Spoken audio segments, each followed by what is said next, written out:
саламатсыздар ма? Саламатсызбы. Қалдарыңыз қалай, қыздар?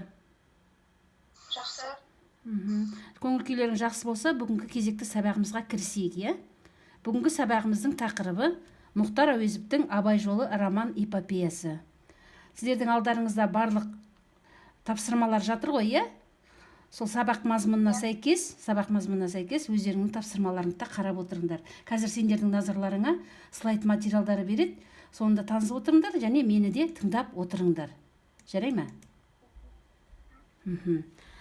Жалпы Мұхтар Әуезовтің Абай жолы роман эпопеясы сендерге мектептен де таныс, әрине. Осы бүгінгі сабақтың тақырыбын айтқан кезде сіздердің естеріңізге не түсті? Абай Құнанбаев. Абай Құнанбаев дегенде биылғы Абай Құнанбаев туралы қандай іс-шаралар жүріп жатыр? Неге ол? Не үшін? Қазіргі уақытта Абай Құнанбаевтың 175 мерейтойы атап өтіліп жатыр. Қазақ халқының ұлы ақыны, ағартушысы Абай Құнанбаевтың 175 жылдығы осы жылы өткізіледі. 2019 жылдың мамырында Қазақстан президенті Қасым-Жомарт Тоқаев Абай Құнанбаевтың мерейтойын жоғарғы деңгейде мерекелеу туралы жарлыққа қол қойған болатын. Іс-шаралар дайындау және өткізу жөніндегі мемлекеттік комиссия құрылды. Мерекенің жалпы республикалық жоспары бекітілген болатын. Абайдың 75 жылдағы ЮНЕСКО мен Түрксой аясында мәселесі пысықталып жатыр. Және де 6 ақпанда Жетісу ауданында Абай дананың ескерткіші ашылған болатын. Жақсы, рахмет, Гүлзада. Тағы Аружан, тағы басқа балалар естіп отырсыздар ғой, иә? Жалпы біздің облыста, республика көлемінде Абай туралы қандай іс-шаралар жүріп жатыр деп ойлайсыздар? Біздің қала көлемінде болса да. Аружан, қосылып отырамыз барлығымыз. Абай оқулары, практикалық, ғылыми конференция, Сәтбаев сияқты, Қаныш Сәтбайұлы сияқты ғылыми практикалық конференцияларда өтуі жоспарлануда. Жақсы, онда сабағымызға оралайық. Абай жолы роман эпопеясы Мұхтар Әуезовтің 20 ғасырдағы қазақ әдебиетінде, жалпы әлем әдебиетінде алтын қорға енген үлкен ұлы туынды деп айтсақ қателеспейміз. Бұл жалпы роман эпопея алғашқы жазған кезде Мұхтар Әуезов бұл роман эпопеяның алғашқы тақырыбын телғара деп атамақшы болды. Бірақ жалпы зерттей келе телғара емес, оны Абай жолы роман эпопеясы деп өзгертті. Жалпы бастапқы зерттеулерде 3 том болып құрылды. Кейіннен зерттеу шеңберінің ұлғаюына байланысты бұны 4 том деп 4 томдық роман эпопея қылып жарыққа шығарды. Жалпы роман эпопеяда егер оқысаңыздар, естеріңізге түссе, роман эпопеяның басты мақсаты бұл жерде сол кездегі қазақ халқының бітім болмысы, салт дәстүрі, этнографиясы, мәдени мұрасы романның бүкіл өн бойында өте керемет суреттелген. Роман жалпы қазақ даласындағы сол кездегі, былай оқып қарап, егер оқитын болсаңыздар, романның басты кульминация дегені болады ғой бізде шығармада, романда. Шарықтау шегі деген болады. Сол романның шарықтау шегі бұл жерде кульминациясы жер дауы, жесір дауы. Яғни сол романға қатысқан 500 кейіпкердің Абайдың өмір жолын қиюластыра суреттеуі өте керемет деп жазады. Романды оқып танысып отырсаңыздар. Жалпы 4 томдық роман, бірінші томы 7 тараудан тұрады, екінші томы 9 тараудан тұрады, үшінші томы 6 тараудан, төртінші томы да 6 тараудан тұрады. Жалпы романның кульминациялық шегі бірінші, екінші томда өте әсерлі берілген. Бұл роман эпопея әлем халықтарының 116 тіліне аударылған. Сол кезде Мұхтар Әуезов заңғар жазушымыз сол кездегі ең үлкен марапат Ленин сыйлығын осы роман үшін алған. Енді осыны қысқаша түсініп, әрі қарай өздеріңіз тыңдап көріңіздер. Мен сендердің назарларыңа қазір видеоны ұсынайын,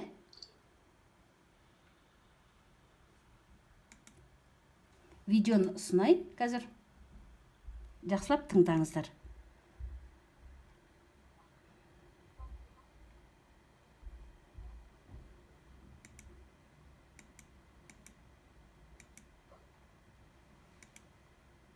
Мұхтар Әуезовтің Абай жолы роман эпопеясы 20 ғасырдағы қазақ және әлем әдебиетінің алтын қорына қосылған жауһар туынды.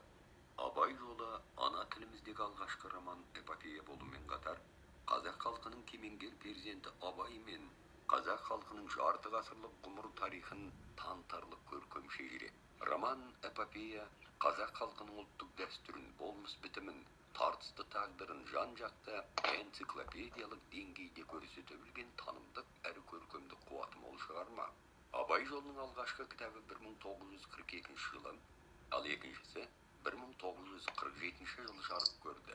Автордың орасан еңбегіне КСРО мемлекеттік сыйлығы берілді. Автор 1952 жылы, Абай жолының үшінші кітабы 1956 жылы романның төртінші кітабын жариялау арқылы толық 4 кітаптан құралған роман эпопеяны аяқтады. Мұхтар Әуезовтің өлшеусіз еңбегіне сол кездегі мемлекеттік марапаттың көрнектісі болып есептелетін Лениндік сыйлық берілді.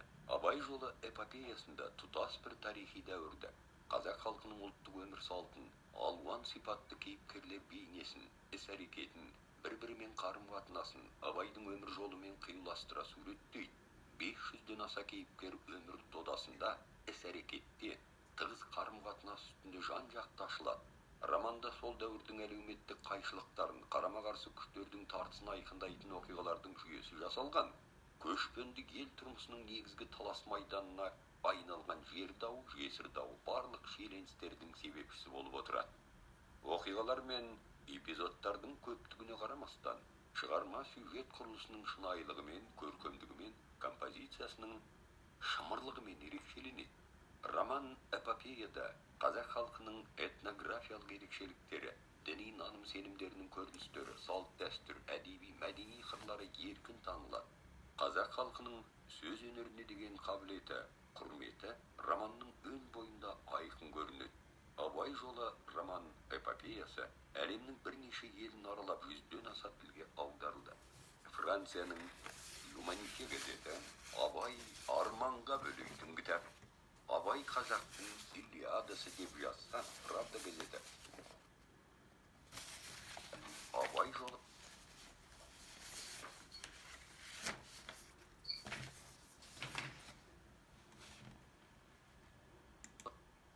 романы қазақ әдебиетінде ғана емес, бүкіл әлем әдебиетіндегі үлкен оқиға деп санады.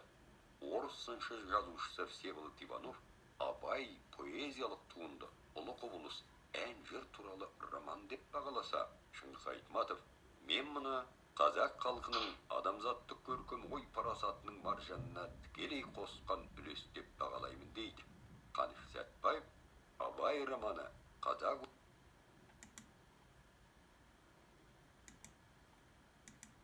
өмірінің жарты ғасырлық энциклопедиясы деп орынды пайымдайды. Жақсы. Енді балалар, осыны тыңдап болдыңыздар ғой, иә? Тыңдап болсаңыздар, енді жалпы роман неше томнан тұрады деді? 4 томнан тұрады деді, иә? Бірінші том қай жылда шықты дейді? 1942 Аха, екінші томы? 1947. Үшінші томы қай жыл шықты дейді? 1955. Сосын төртінші томы? 56. жылы басылды дейді. Жалпы жаңағы менің қысқаша түсінігіммен мына видеоны көре отырып қандай қорытындыға келдіңдер сендер? Кім өзі қорытындылайды осы видеоны көргені бойынша? Кім қорытындылайды? Қане балалар, бәрін қосылып айтып тыңдап отырыңдар, айтыңыздар пікірлеріңізді. Кім айтқысы келіп тұр? Аружан ба? Ал айта қой, Аружан. Абай жолы халық жолы. Абайдың өсу, толысып қалыптасу жолы әке жолына бөлек халық жолын таңдап, осының айғағы. Жазушы Абай бейнесін халық өмірімен бірге қосып алған. Мына видеода, иә? Абайды осылай сіздер танып отырсыздар, иә? Жақсы, қосылам пікіріңе. Ал Құнанбайды не деп бағалайды осы жерде? Енді біреу жағымды, біреу жағымсыз кейіпкер болып көрінеді, иә, бізге, біз үшін. Құнанбайды не деп айтар едіңіз? Құнанбай жағымды кейіпкер ме, жағымсыз ба? Құнанбай образы шебер жасалған образ. Мұхтар Әуезов айтқанда, Құнанбай образы идеялық жағынан алып қарағанда қазақ даласына орыс мәдениеті арқылы еніп келе жатқан келешегі зор жанының жолындағы кедергіні, ескіні және тағы басқаларды көрсету нәтижесінде туындаған образ. Ол кісінің образы жағымды образ деп санаймыз. Жағымды дейді, жалпы романда жағымсыз деп те негізі жағымсыз деп беріледі. Жалпы бұл романда жаңағы 500-ге тарта кейіпкер қатысты дедік қой, иә? Романда 500-ге тарта кейіпкер бар. Бірақ Дәркембайлар, Базаралы, бұл Абай жағындағы кейіпкерлер. Ал Құнанбай ол жағымсыз кейіпкер деп суреттеледі романда жалпы. Сонан кейін мына жерде осы романда мен есіме түсіп отырғаны, бір басымды айтылатын тұсы бірінші томда қазақ халқының сондай сөз шеберлігі, жаңа айтып кетті ғой Мұхтар Әуезовті, сөз шеберлігіне, шешендік сөзге қандай басым беретіндігі сол жерде айқын көрсетіледі. Біз енді Абай Құнанбаев аталарың шешен болғаннан кейін әрине оның романы да өте шебер тілде жазылады деп ойлаймын, иә? Жалпы түсініктерің осы болса, әрі қарай сіздерге берілген документтер бар. Кешіресіздер, документ емес, материалдар сабақтың, соған қарап, сабақтың мазмұнына сәйкес тапсырмаларды орындайсыңдар әрі қарай. Сосын тест тапсырмалары бар, жаттығу жұмыстары бар. Жаттығу жұмыстарында Абайдың осы эпопея туралы берілген, дұрыс-бұрысын алып тастайсыңдар, керекті сөздерді қоясыңдар. Сонан кейін тест жұмыстары бар, жалпы осы эпопеяға берілген, соны жақсылап орындап, сосын карточкелер берілген, не сіздерде? Абай образын суреттеу, Құнанбай, Дәркембай, Базаралы, сосын аналары Ұлжан, Зере туралы пікірлер айтылған, соның бәрін толық түсініп, алдыңдағы неге тапсырмаларымды қарап реттеңіздер, жарай ма? Жақсылап орындап, маған сосын жіберіп отырасыздар тапсырмаларыңызды. Жақсы, сабақтың жалпы мазмұндық сипаты осы, әрі қарай тағы сабағымыз жалғасады. Рахмет, қатысқандарыңа қыздар, рахмет көп-көп. Сау болыңыздар. Сау болыңыз.